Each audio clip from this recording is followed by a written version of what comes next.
Homecomings, by Helen Ramsey. Water drops blue, working in Detroit. Rain, rain, and more rain. I dashed to the rental car drop-off, to the shuttle, and to the airport only to find out from an airline ticket representative that my return flight was 1 hour late. As I cleared security, the progress of my flight went from 1 hour, then 2 hours, then 3 hours, then 4 hours late departing. I learned about these delays from the announcements given by a weary airline gate agent. It became clear that I was going to miss my connecting flight home.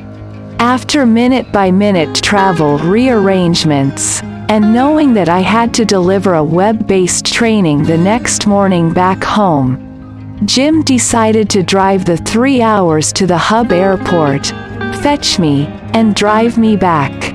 Jim and I arrived home at 4:30 a.m. Funny what dreams you have when your Starbucks frequent drinker card gets punched all the way through in 24 hours. I napped a couple of hours, made coffee, logged onto the internet conference site for my training, and waited and waited and waited. It is lonely at a web-based live meeting training when no one logs in.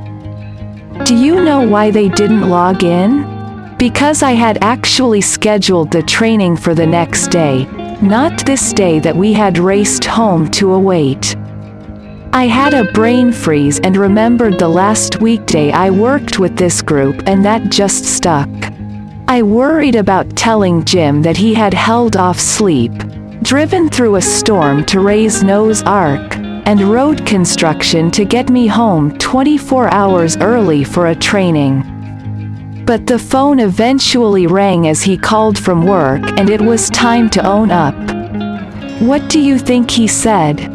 What would you have said? Would you have scolded, yelled, teased, berated? Would you call all of your friends and let them know? I might say nothing but put the incident in a mental debit column, ready to trot out the offense at the next opportune time. Well, Jim's response to finding out that he had driven almost 400 miles round trip in the rain, construction, and fatigue time of the night in order to get me home 8 hours early was a slight chuckle and this comment: "The important thing is you are home. The important thing is you are home."